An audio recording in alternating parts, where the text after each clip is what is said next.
السلام علیکم viewers, novel 5 episode number 7۔ میں ٹھیک ہوں۔ تاہمی کے کالر کو مضبوطی سے تھامے نورا پر کپ کپی تاری تھی۔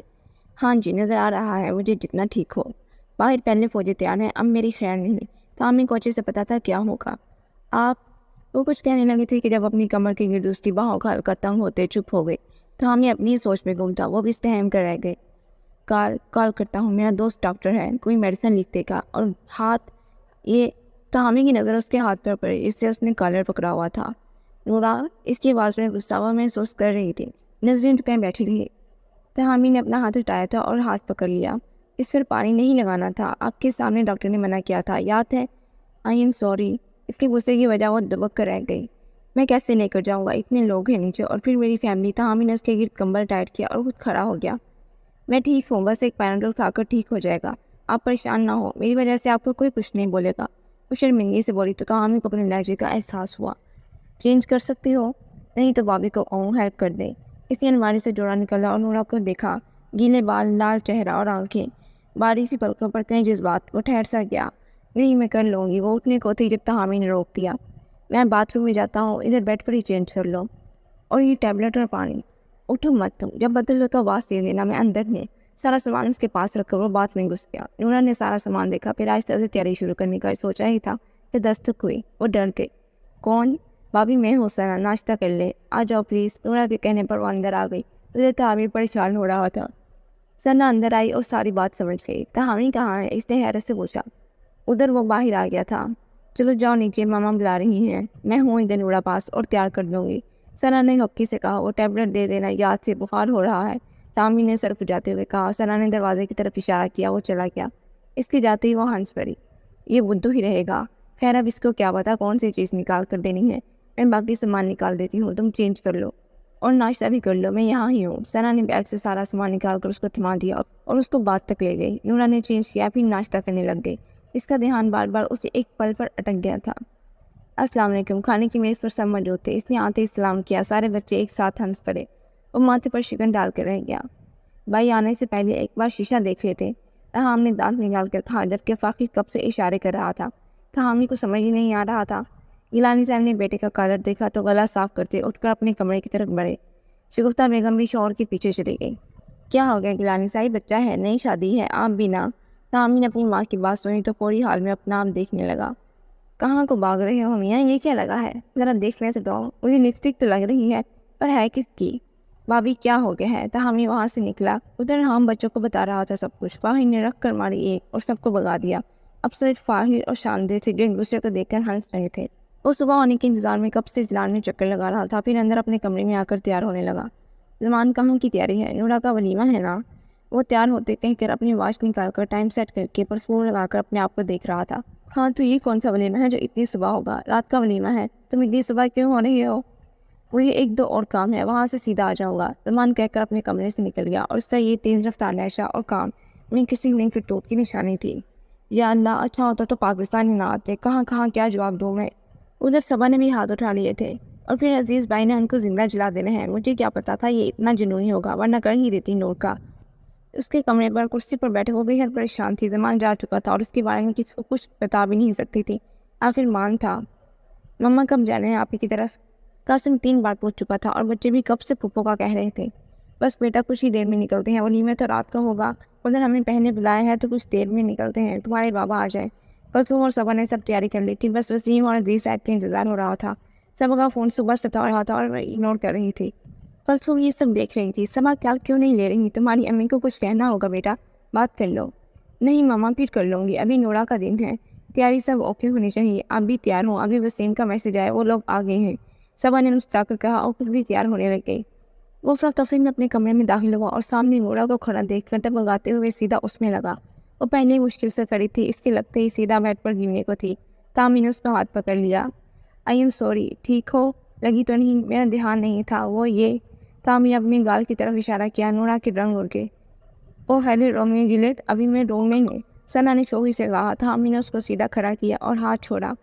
باتھ روم میں جا کر منہ دھونے لگ گیا۔ چلو تم تو ہمیں کے ساتھ آنا اب نیچے، تمہاری فیملی بس آنے والی ہے۔ ثنا اس کو پیار کر کے چلی گئی۔ سب سے مل کر وہ انہی کے ساتھ بیٹھ گئے۔ السلام علیکم۔ منوس کی آواز پر سب حیران ہوئے۔ وہ کوئی اور نہیں زمان تھا۔